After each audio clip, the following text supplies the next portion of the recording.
Hey, I'm TJ, and I'm living, working and traveling full-time in this beautiful Airstream trailer together with my wife Sophia. Now, if you're an RVer like us, you'll probably have been annoyed by generators. They are loud, they stink, they are unreliable, and they are expensive to run. And you're probably thinking about installing a solar system, otherwise you wouldn't be watching this video. Now, we've been there, and I had absolutely no idea on what to do. So I reached out to richsolar, a California-based solar equipment producer who's setting an emphasis on customer service, on helping you not blow up your system, on helping you reach energy independence. When I called them, we came up with the idea for this exact video, which is kind of a combination of a tutorial, but also me showing what I fucked up and what I learned from them, and also a little bit of entertainment so you don't get lost during the raid. I split this whole project up into 5 phases. The first one being planning, then constructing an array to go on top of our trailer, mounting that to the top of our trailer so it doesn't fly off, building basically an insulated island, I think that's how you call it, island power system, then integrating that power system into our RV's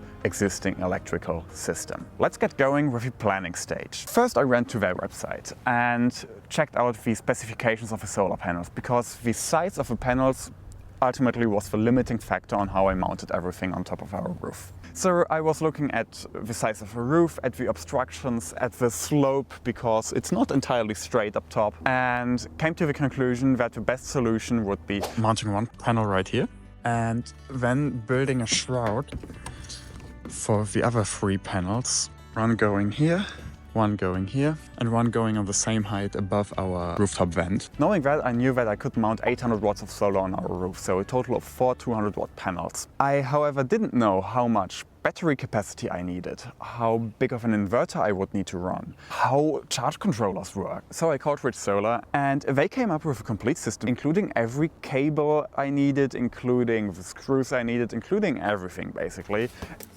So this is richsolar's Lego set for adults, as I'd like to call it.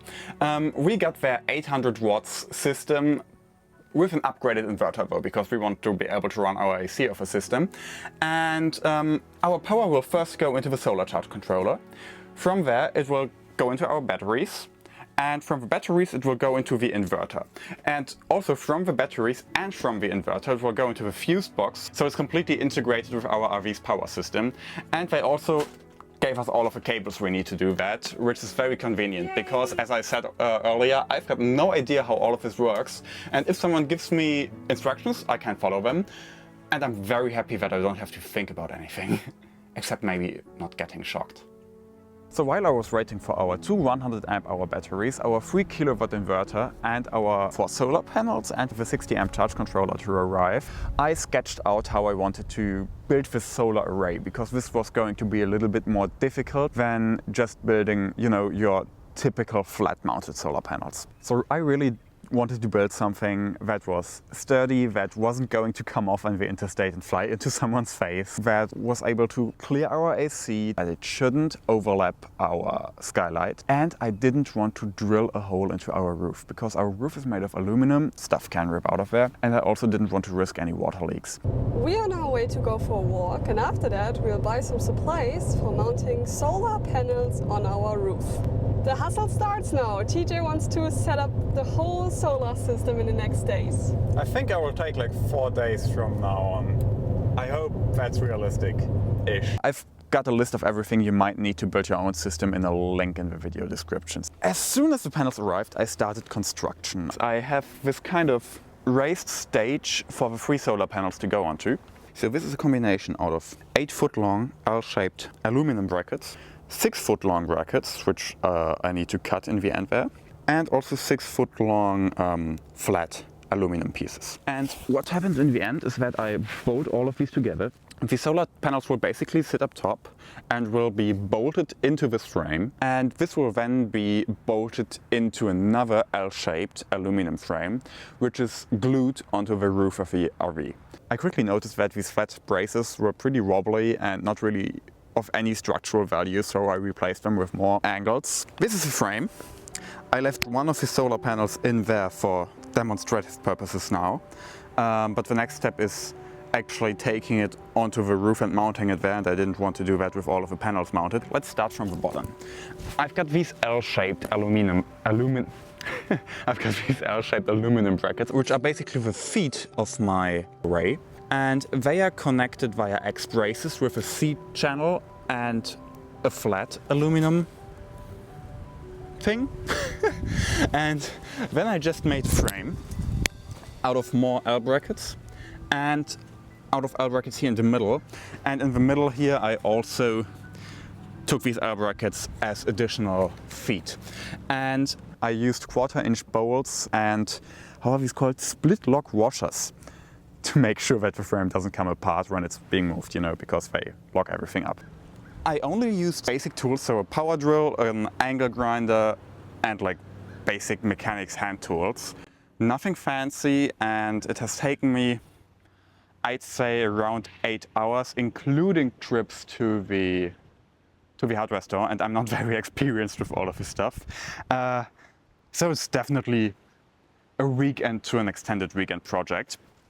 And now these panels will be mounted with the screws that are here on the outside, and I will drill through the aluminum frame of the solar panels. This is something you can do, but you have to be very careful to not penetrate the panel itself. And I will mount them flush to this L-shaped frame, so I have sufficient structural integrity. At this point I already want to say that I could have done a lot better with the array. If I were to do this again, I would use only square tubing for the frame because it was way more sturdy than everything else I used. And I would also have bolted the panels together on like a flat surface and then built the frame around and then have that laying there, mount the feet on the roof, and then get the panels up there, kind of put everything together. But it is what it is. Now it's just a little crooked and not too accurate, but it's working. Having built this frame, I needed to mount everything up. So I flipped the array on its side, cleaned the mounting surface with Eternaclean, which is basically a very aggressive cleaning solution, and then I used Eternaprime, which is some kind of a spray glue, to have a foundation for 3M's VHB tape to go on. So I used 1-inch thick VHB tape, put that on the feet. Then I was basically ready to put the solar panels up on the roof. I asked my campground neighbors and friends to come around and help me put it on. I am ready. I was born ready. Of course you were.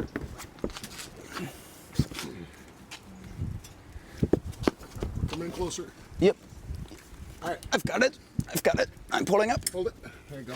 Hold it. Yep. Rest that. Come with you. You got it, T. Yeah, I got it. Hold it the other end, TJ. I got this side. I've got it.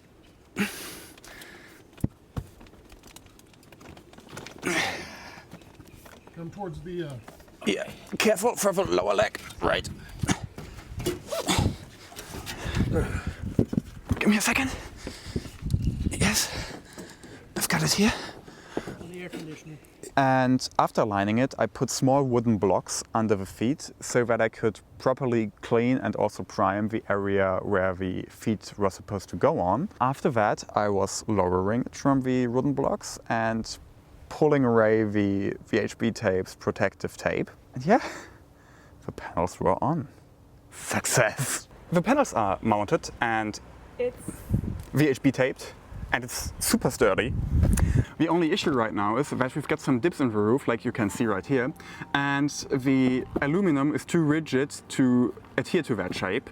So before applying any Eternabond now, I will use self-leveling silicone in order to fill these gaps and make it completely solid. And as soon as that dried up, I again cleaned and prepped all of the surfaces and applied a 4-inch wide Eternabond tape to the feet and to the roof of the Airstream trailer to have everything really solidly mounted up. I'm using this silicone spatula thing in order to really go into all of the corners and edges and the grooves and really flatten that out. I did the same for the singular panel up front, but this was a little bit more difficult because I couldn't fit my really strong forearms under the panel. So I hurt myself a bit there. Be careful, guys. The whole setup then already felt super sturdy. It didn't move, and if I were shaking it, the whole trailer was shaking, so that felt good. But I still wanted it to be super, super safe. So I attached some eye bolts to the corners of the solar array and then got turnbuckles and steel wire, which I attached to the AC, and the lower part of the AC is made out of metal. So I felt comfortable attaching to there. I cut a very long piece of cable and I'm now putting this nut over it. I don't think it's called a nut, but who cares? And I'll attach this cable right here. So this is made out of pretty thick metal, which is bolted right into the roof of the Airstream. And I'll basically do like a little triangle here. So even if the cable would rip out of this eye bolt right here, the frame would still be attached to the AC. Then I've got like another layer of security. And now I just press it down. And that compresses the wire.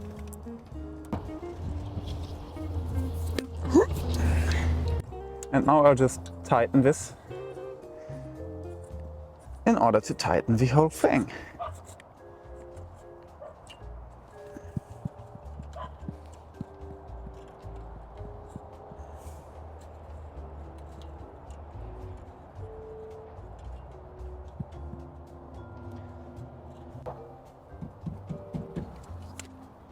That ain't going nowhere. It's actually pretty sturdy, like if I'm shaking anything, it shakes the whole trailer. Sophia's probably getting mad at me right now. I just went ahead and took out my little vacuum and vacuumed all of the roof because there was some metal shrapnel flying around and I don't want anything to hurt like the awning. So that's up. Not perfect, but I'm still very proud of myself and this will really be the enabler of our adventure here. Because without power, we can't do anything, we can't survive. Has it come that far? Oh man, this was really a stressful phase. The next one, the electrical phase, I didn't only not have the right tools, not the right skill set, but I also had no idea on how any of this electrical stuff worked. It was fun though.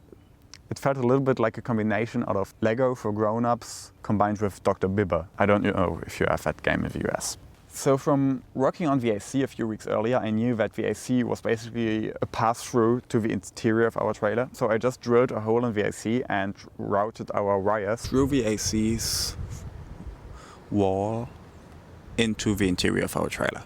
And pulled these wires through the AC and routed them toward our wardrobe. Why did we mount everything in our wardrobe? We didn't want to sit on our setup, mounting it in a bench or something like that because of the EMF radiation. And we also wanted to be very close to our fuse box because we would tie everything into there at a later point in time. So the closet just seemed like a good place to go. Also, we didn't want too much dust from our clothing to go into the electronics, so I built like a little shelf, or attempting to do so, in order to put all of our solar stuff in there and still use the wardrobe, because this is a really tiny camper. And in order to get this properly ventilated, we'll drill a few more big round openings back there that will vent outside. And I'll have both the batteries down here, and then I'll mount the inverter and the charge controller above.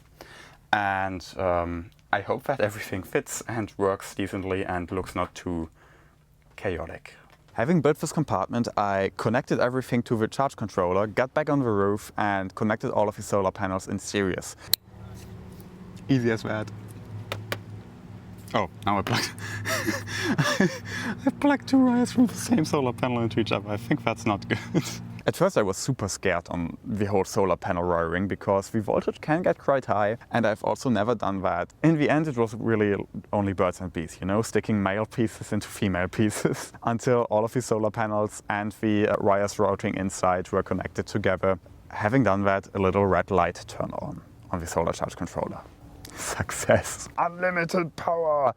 I disconnected the solar panels again to not get shocked while continuing my work and connected the batteries to each other with 4-gauge wire, then the charge controller to the batteries with 10-gauge wire, then the batteries to the inverter with 2-gauge wire. Now we've got like that thick of a wire cable. All of that was also included in the kit because otherwise I wouldn't have known which kind of cables to get for what stage of the system. And I also added a 70 amp resettable fuse between the charge controller and the batteries so that I could just turn everything off if I needed to. I tied the solar panels back in and I had a complete setup in our closet. We could turn on the inverter and we had power. but we didn't want to have power only in our closet. We wanted to be able to run everything that we usually run when we are hooked up to shore power. So we had to hook everything up into our electrical system. Before doing any of that, I really recommend you to look into your RV's wiring diagram, just to make sure that you know which connections lead where, and also to be cautious because our Airstream's wiring diagram was apparently wrong. But more on that later. But right now I'm working on tying everything into our RV's power system, and that's kind of difficult actually, because the power system is made for a lead-based battery and not lithium batteries. So I've got to exchange a few components, take a few things out, and in the end everything comes down to having two systems. A 12-volt system and a 110 volt. With the 110 volt it's basically our inverter, and this inverter I can show you. So this inverter is sitting right here and it's supplying us with 110. The thing we have to do here is wire the inverter into the fuse box at the point where the shore power is also coming in. That means difficulties if I would connect both the inverter and shore power at the same time. So I have to find some kind of... Wait, let me get a chair. So I need some kind of a solution in order to not blow anything up, and this is my solution. Usually you would get a transfer switch, and transfer switches are either made for RVs, really shitty, and blow up, and that's the exact thing I don't want to do, so I don't need to spend money on that. Or you get like a household transfer switch and they are like that big, and we don't have any room for that in the Airstream. My approach was to just get a household, I think it's 30 amp breaker, because that's the maximum the inverter will put out. And every time I connect to shore power, I have to make sure that this inverter is switched off. It will be mounted between the positive connection between the inverter's output and the fuse box's 110 input. Now with the 12-volt system then, the basic idea is to just take the batteries and take the positive lead and put that into the 12-volt input of the fuse box. But there's a few issues with that. First one being, there's still a lead-acid battery in front of the trailer and it's in the system. If I had these batteries in the system, I would risk damage to the components. So effectively, I will take out the lead-acid battery and disconnect these wires from the 12-volt system and connect the lithium batteries to where the lead-acid batteries were initially connected to. Then I have got the problem though, that the RV in two different ways will charge the lithium batteries without knowing that they are lithium batteries. And that could also damage the components. The two ways of charging here are the converter.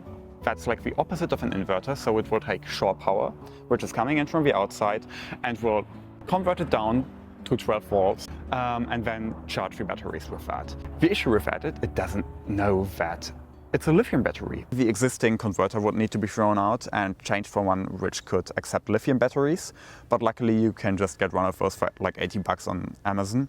And the same with the other way of input. The truck, when connected to the RV, will charge the batteries over the 7-pin connector.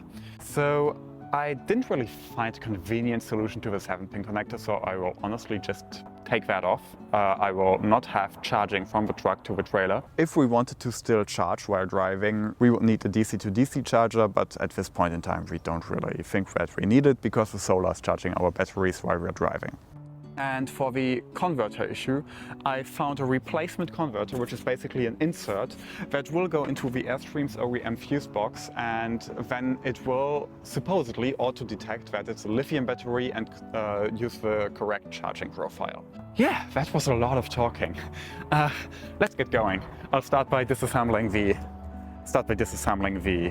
test setup, so to say, in order to properly fuse everything and then begin wiring everything together. So this right here is the charge controller. And right here you see PV+, or like you don't see, but this is where the solar power is coming in actually. Here's the negative, and then we've got the negative and the positive for the battery. So they are being charged from here. From the solar charge controller to the batteries, I definitely want to implement a fuse. And this is a 60 amp charge controller, so it would theoretically be able to do 60 amps. So I got a 70 amp fuse. And the cool thing about that is that I can just activate and deactivate that by the push of a button. So right now I'm going to take this cable and split it and put the put the fuse in between, and then that's already set. And I'm going to do the same for the cable from the batteries to the fuse box. But for that I at first need to know how long my cables need to be. And I looked onto the rear side of the stack lid and it shows me what's wired to where. And this shows that the battery cables are connected right here. So this is that cable and that cable. And if I look from the back, you won't be able to see it. Like way in the back there are white and a red cable coming out, and these are the battery cables. So I'll basically need to measure the distance from back there, going through here, going up and going somewhere into the battery. And somewhere in between there needs to be a fuse. We'll be able to do that.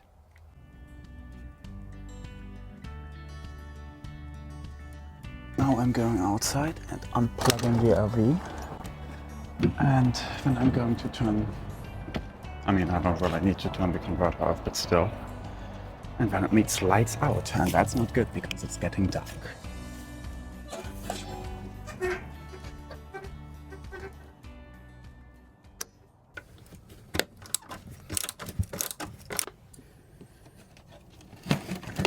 Removing these two wires because they are connecting the old battery, which I already disconnected, to the panel, and I'll need to put my new wires into here. I'll need to remove them also from here and here. Oh man, it doesn't focus. And then I'll also need to disconnect the converter and the wires, which is the green wire right there, the right wire, or one of them, going into the negative bar, and then one going into the converter fuse. There's another mysterious cable going from there to some kind of weird orange pot. I've got no idea what that is. I'll figure it out. So I encountered another problem. Even with the correct tool, this bolt is so in there that it now stripped. And I don't know what to do, to be honest. Okay, change of plans. The completely stripped bolt will just stay in there, and this one got a screw down there, so I will just exchange that. I could have had that idea a little earlier. Anyway, 12-volt system is done now. For the 110 system, I got a 10-free cable, so like your usual household power cables, that I crimp connected to the inverter's hardwired output, and then just ran straight into the fuse box, where I installed a new 30 amp breaker that basically replaced the need for a manual transfer switch. Okay, and that's already it. Solar system's done. It sounds that easy. Initially I thought I would need like 4 days for everything. In the end it took a few weeks because I had some interruptions. There was Christmas holidays and so on. But overall, I've done it. I've done it by myself with the help of RichSolar's customer support, whom I really annoyed a lot, I think. But they were always there for me.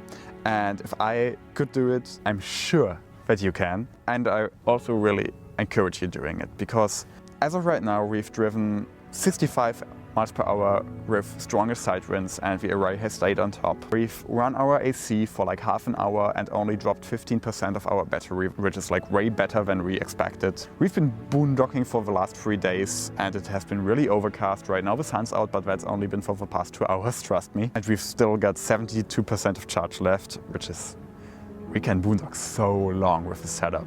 And we're just super happy with our system. The only thing I don't really like, Sophia doesn't care about that, but I do, is that our solar array is a bit banana shaped, but that's what I previously said. I would, if I do this again, only take square tubing, like no angles, no flat pieces of aluminum, you know, mount up the solar system on a flat surface and have it really straight and good. Right now I can only think about covering that up because it's fully functional and it's also not dangerous or something, but it's ugly to my eye. So I might actually attach some surfboards to the side of that. That would look pretty cool, and that would also cover up our crooked solar panels. But for now we are just really enjoying the independence this system provides us with. As I already said, I compiled a list of tools and hardware I used in the link below, and I hope that this video gives you the confidence to tackle a similar project without feeling too overwhelmed. Check out RichSolar's offer and feel free to reach out to their customer service also already before buying anything, because they can really let you know what you really need and what you don't need. Feel free to use our code TJS10 to save 10% and also support our channel. We would really appreciate that. And yeah, feel free to ask us any questions in the comment section, and we'll be happy to answer and help to the best of our abilities. All right, peace out.